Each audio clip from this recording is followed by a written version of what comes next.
নীরবতার ওপারে, কবি অসীম কর্মকার।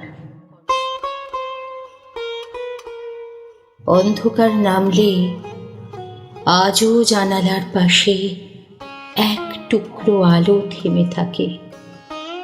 মনে হয় তুমি বুঝি এসেছিলে কোনো শব্দ না করে, শুধু স্মৃতির দরজায় হাত রেখে।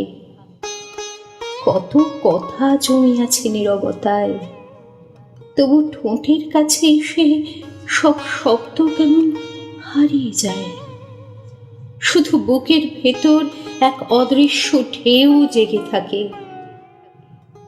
কোনো এক নিঃশব্দ রাতে তোমার কথা মনে পড়লে চাঁদের আলোয় দেখি আমার একাকিত্বের পাশে তোমার ছায়া এখনো বসে আছে।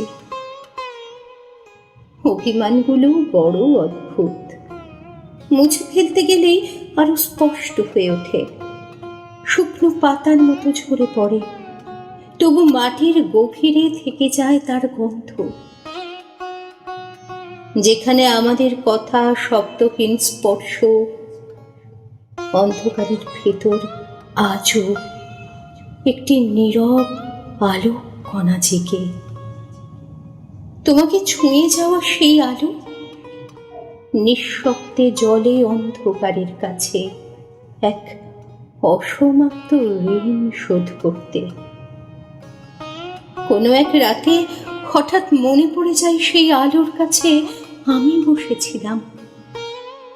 কখনো কবিতা লিখিনি, শুধু শুনেছিলাম নিঃশব্দের নিজস্ব ভাষা। স্মৃতির গভীরে আজও বেঁচে আছে শব্দহীন স্পর্শের মতো। আর জমে থাকা অভিমান, যা শিশিরের মতো স্বচ্ছ অথচ অমোচনীয়। যেখানে কথা থেমে যায় সেখানেই এক আলো জন্ম নেয়, যে আলো শুধু অনুভবে কথা বলে, শব্দের বাইরে গিয়ে হৃদয়কে ছুঁয়ে যায়।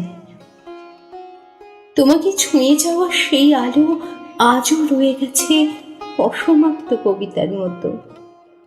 সেখানেই হয়তো একটি অদৃশ্য কবিতা জন্ম নিয়েছিল, যার কোনো শেষ পংক্তি নেই, কোনো উচ্চারণ নেই, শুধু হৃদয়ের ভেতর নিঃশব্দে বেঁচে থাকার এক দীর্ঘ অপেক্ষা। তুমি নেই, তবু তোমাকে ছুঁয়ে যাওয়া সেই অনুভূতি আজও আমার কাছে ভোরের প্রথম আলোর মতো, নীরব, কোমল আর আশ্চর্য রকম অসমাপ্ত।